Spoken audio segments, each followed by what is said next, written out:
I stared at my brother's text, each word searing through my chest like a fresh wound.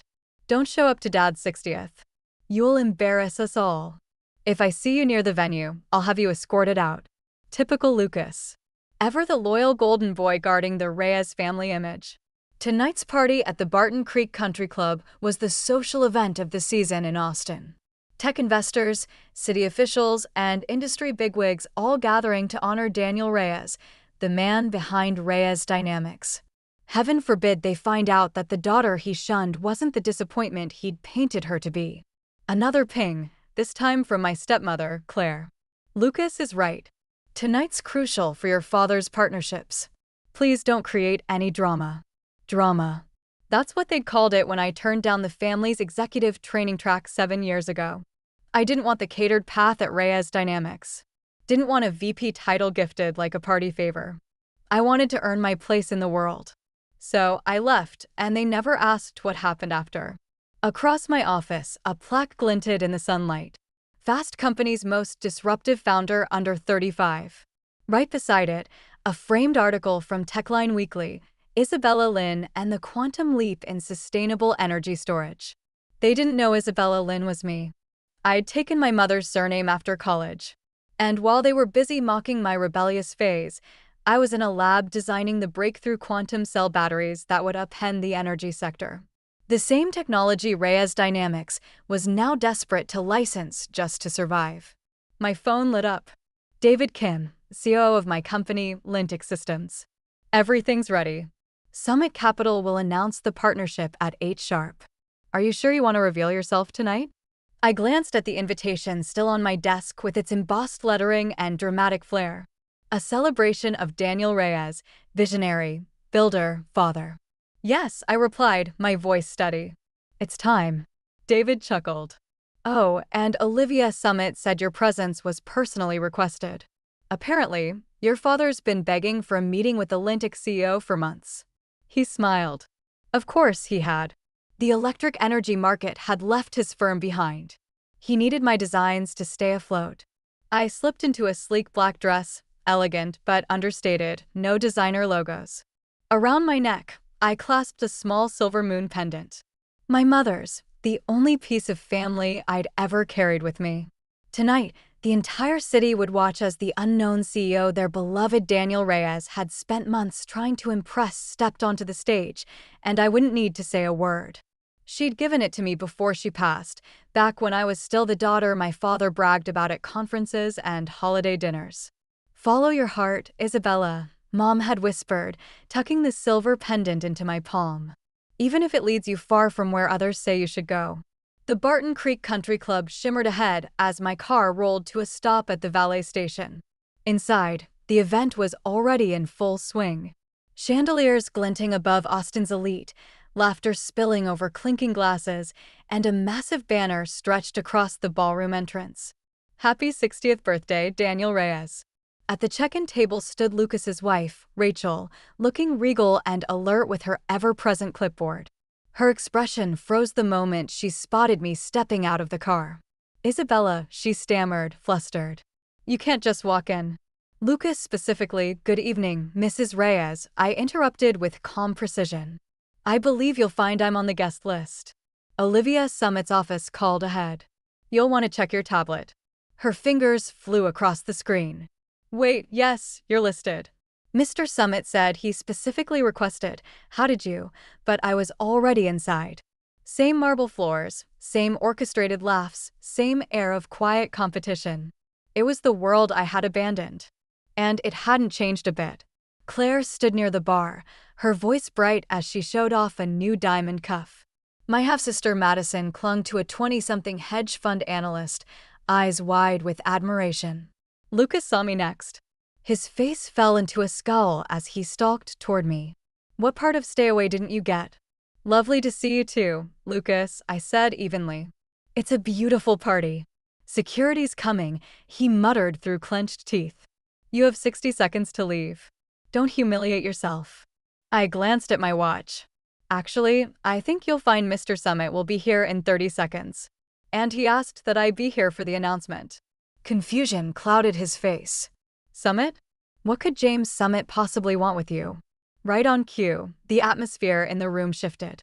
Conversations faltered. Heads turned. A hush rolled through the crowd like a wave.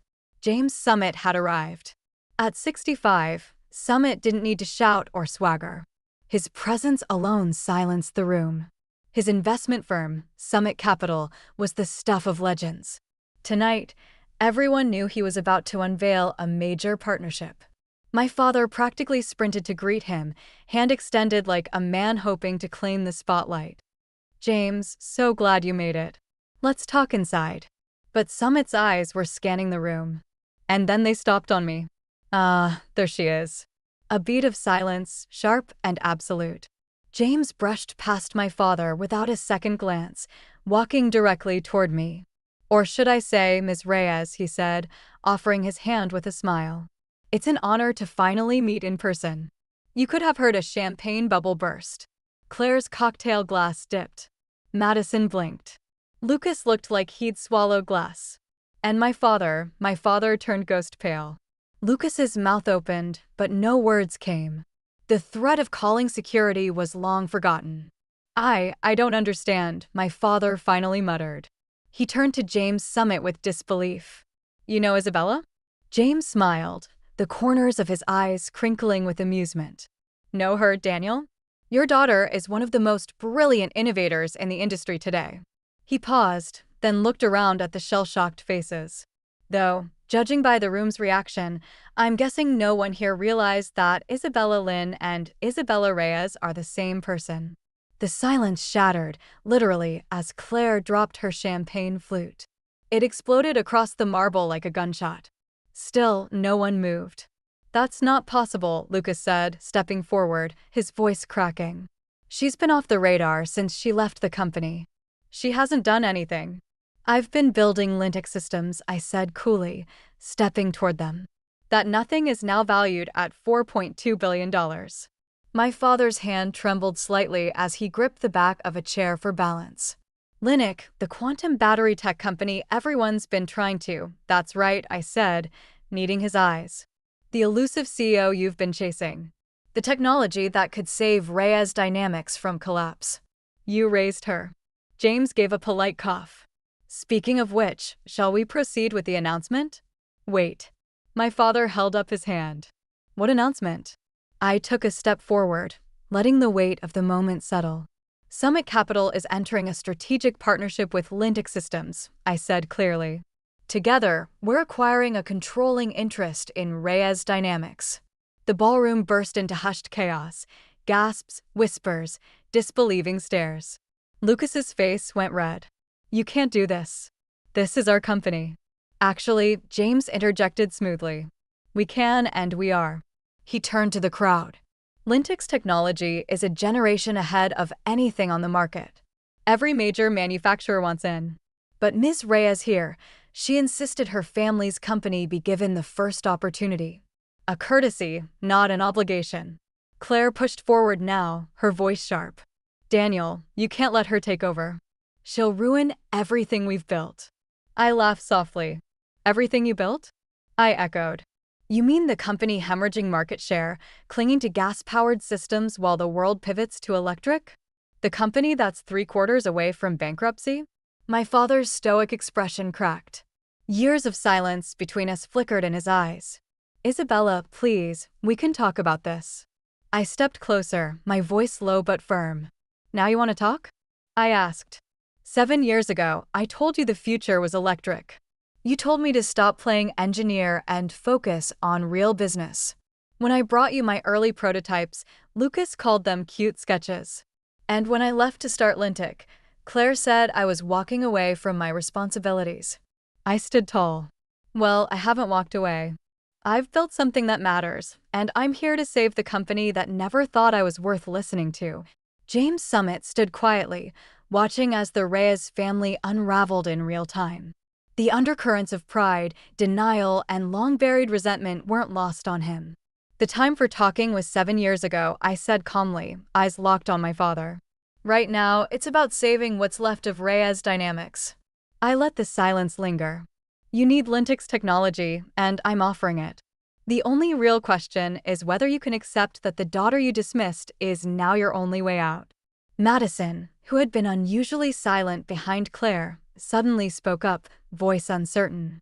But all those times we invited you to family dinners, events, and you always said you were busy. I was busy, I replied. Building a company takes time, sacrifice. But no one ever asked what I was building. You were all too sure I was failing to even consider that I might be succeeding. James pulled out a crisp folder and placed it gently on the table beside him. The documents are prepared, Daniel, he said. Linux Systems will acquire a 60% controlling stake in Reyes Dynamics. I continued, clear and unwavering. I'll step in as CEO and begin implementing our electric vehicle roadmap across all divisions. We start production in 6 months. My father looked dazed. And if I refuse, he asked quietly. Then Summit and I will offer our tech to your competitors, I said without hesitation. And they'll be thrilled to take it. Lucas grabbed his arm. Dad, you can't be serious. Be quiet, Lucas. The sharpness in Daniel Reyes's voice cut through the air like a blade. Everyone froze. Then he turned to me. Really looked at me for the first time in years. The battery tech. It's really yours? He asked, voice softer now. I nodded and pulled out my phone, tapping into Lintic's internal system. Dozens of patent filings, prototype schematics, and registered IPs lit up the screen. Every cell design, every energy modulation protocol, every cooling circuit. I met his eyes. While you were pitying me for leaving, I was reshaping the industry from the ground up. He took the phone with shaking hands. I watched as his expression shifted, confusion, then awe, then something heavier, the weight of realization. His eyes brimmed with tears. Save it, I said gently but firmly. We'll talk about the past later. Right now, I need to know. Are you ready to listen to your so-called embarrassment of a daughter? James Summit stepped forward again, holding out a pen. The room stilled. Even the string quartet had stopped playing. With hands that trembled, my father signed the contract. Behind him, Claire's sharp gasp was audible. Lucas's fists clenched in fury before he turned and stormed out, dragging Rachel behind him. Madison simply stared at me as if seeing me for the first time.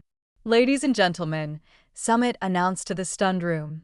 Please join me in welcoming the new CEO of Reyes Lintic Industries, Ms. Isabella Reyes. The applause was slow, uncertain, but it was there. Beside me, my father stood in stunned silence. Claire's perfectly composed face was cracking. But I didn't look at her. Instead, I touched the silver crescent moon at my collarbone, my mother's.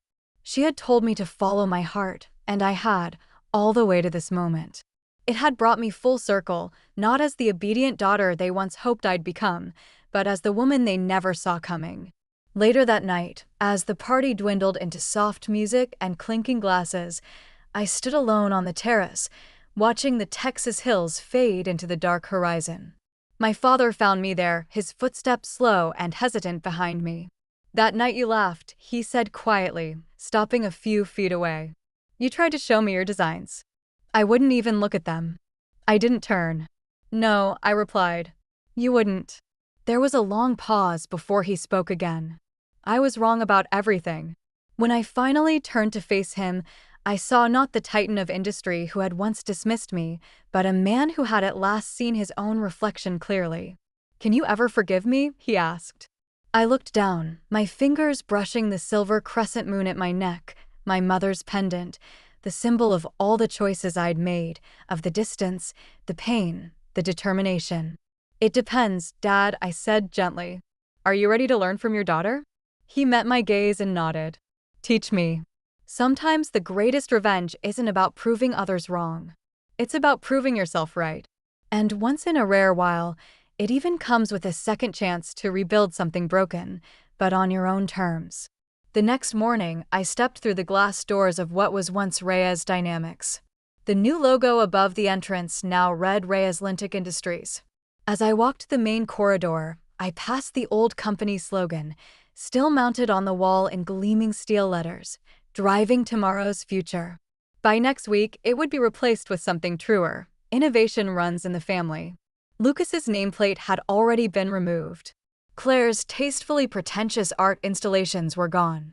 The space felt lighter somehow, like the weight of years had finally been lifted. In my new office, formerly my father's, sunlight streamed across the desk. There, waiting for me, was a neatly wrapped package. Inside, nestled in soft tissue paper, was an old weathered engineering textbook. My mother's. A sticky note marked a page near the back. Her handwriting, still so familiar after all these years, for Isabella, who will change the world her own way. And I had, not with permission, not with praise, but with vision, grit, and the quiet fire of a daughter who refused to be small, just not the way anyone had expected. If you've made it this far into my story, thank you for listening to the parts that were too painful to say out loud for years. I was called a disappointment, ignored in boardrooms, and laughed out of family dinners. But I didn't let that define me. I kept building, learning, pushing, even when no one believed in me. If you've ever felt dismissed by the people who should have supported you most, I hope my story reminds you, you don't need permission to become who you're meant to be. You only need your vision, your conviction, and the courage to take one step at a time. So, I want to hear from you. What did this story make you feel? Have you ever been in a room where no one saw your worth until it was too late? Leave a comment for me. I'll read every single one. Your words matter. Your voice matters. And if you've had to walk your path alone, too, then maybe we're not so alone after all. And here's my advice. Don't wait for recognition. Build anyway, grow anyway. The applause might come years later or never at all. But the legacy you create, that's yours forever. Support those around you who are daring to do things differently. And if you see someone like me in your life, quietly working, overlooked, take a second look. They just might be building something world-changing, because sometimes the person the world underestimates most is the one rewriting the rules. And to anyone who's still doubting themselves, keep going. You are not too late. You are not too much. And you are absolutely not invisible. You're just getting started. Isabella Reyes.